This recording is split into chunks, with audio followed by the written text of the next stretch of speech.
Hi guys, I'm Ballard with Top Speed Golf.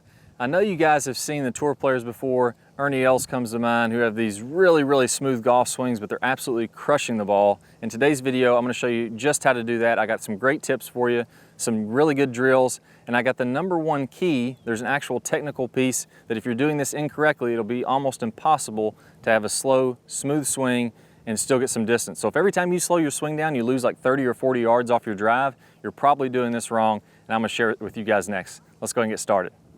One of the most frustrating things you can do is to get into a different hole. Maybe you slice it into a different fairway. We all hit bad shots, and then we don't have the yardage to get back on track. Well, there's a great app for you guys. It's absolutely free. It's the Swing by Swing Golf GPS app. You can download that by going to your app store. Really cool layout. Shows a GPS from any location, a real picture of the hole, and it's a great app. I highly recommend it. All right, so if you guys are struggling to slow down your swing, every time you slow down your swing, you try to smooth it out, you lose tons of yardage. The biggest thing and the most common thing that I see is that the swing is happening with the arms. So I got to make sure that I really load my hips and my shoulders as I go to the top of the swing. That's going to allow me to have time to load up and allow me to coil my body. So then as I start down, I can build the swing or build the speed very gradually. If you're struggling to have a smooth swing, usually what's happening is that we're picking the club up with the hands and arms. So it looks something like this. You can see how my shoulders haven't really turned. I'm nowhere near a 90-degree shoulder turn, and I'm already at the top with my hands and my arms. So the hands and arms can move very quickly. If I just move those, I can lash at the ball really quick, and I'm not getting very much power from it. If I try to slow that down and I still just use hands and arms and I'm going really slow, well, that's fine, it looks smooth, but I just started driving 40 yards shorter, which we obviously don't want to do that. So the real key here is to make sure that we start with the body, we start with the hips and the shoulders, and we get a good full turn.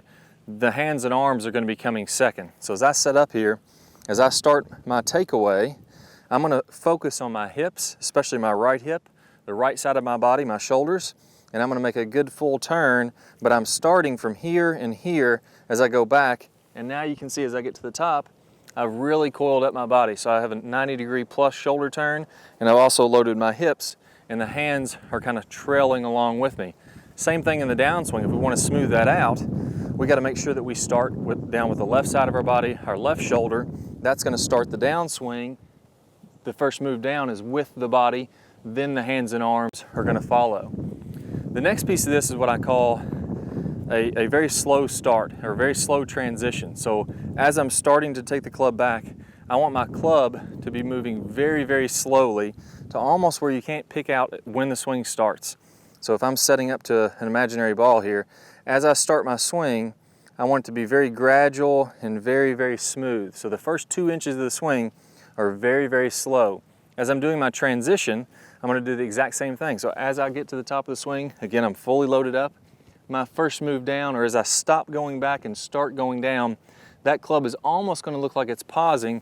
Really what it's doing is it's moving so slow from when it's going back to starting forward that we can't quite put our finger on when the backswing stops and the downswing starts. And that's exactly what you see with a player like Ernie Els. His transition from the start and from the top down are really smooth, and that all comes back to using the body to lead the way and staying nice and relaxed. My third tip for you guys is to make sure that we stay relaxed with the forearms, and actually stay relaxed with your face, believe it or not. If I'm relaxed with my forearms, you know, I'm going to be relaxed in the swing. It's going to be a lot easier to go slower. So as I'm setting up to a ball, a lot of times when I see people, they have a lot of tension. They're getting fast, they want to hit it hard. They're automatically gripping the club tighter, and I have some tension in my forearms. I want to go ahead and loosen my forearms up. I should be able to take this club and move it in any direction nice and loose, and I'm just gripping the club tight enough to be able to have control of it. I don't want to grip it any tighter than that. The second thing, I'm going to relax my face. As silly as that sounds, a lot of times if we get tight, we get under pressure, maybe we want to hit a great shot, we clench our teeth, our face is tight, and now we're really going to hit the heck out of that ball, and before we know it, we're lashing away at it again. So we're going to relax all the muscles in our face.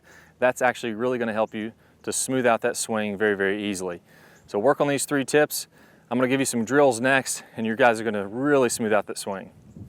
Now we're ready to do the drills to really ingrain this and to build that smooth swing so that we have the muscle memory, and we're going to do this naturally. The first thing I want you to do, we're going to do 50 repetitions just focusing in on being relaxed with the forearms and our face. So we're going to do some practice swings. We're not going to hit a ball yet.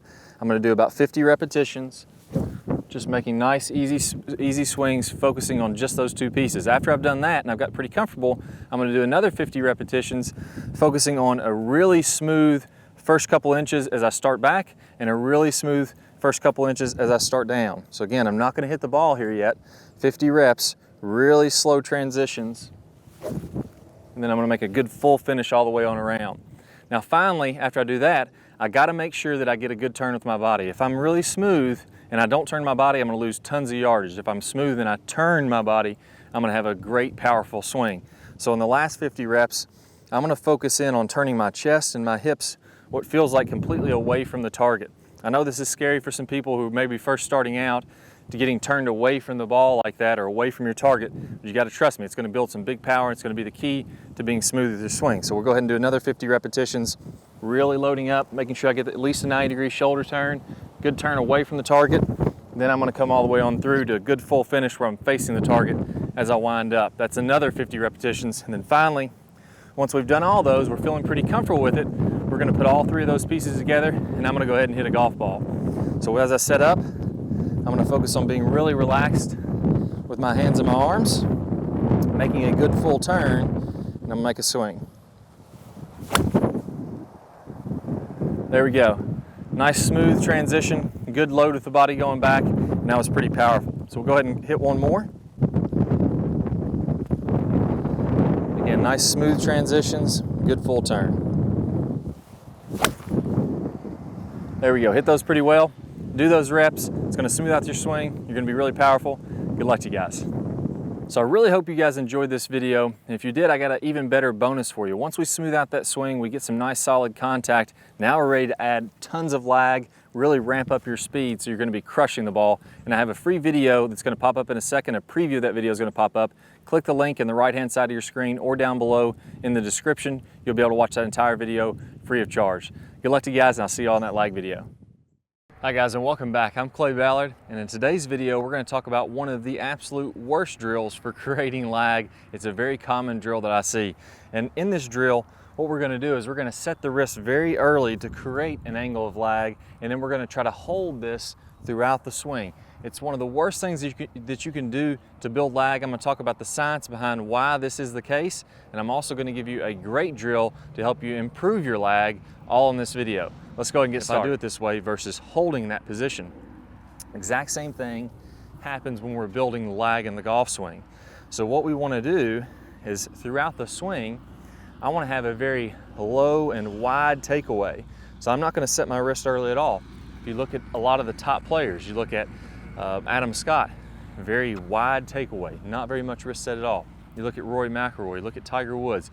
All these players are using a wide takeaway and not getting very much wrist set, so that later in the swing, as we start down, we can increase this wrist set, and we're really only going to max out this angle of lag for a split second in the downswing. Okay, so a three-step drill here. Now, as we get started with this, I want to remind you that the fulcrum in this golf club for getting a massive amount of lag is right at the end of the golf club. This is where I want my hinge point to be.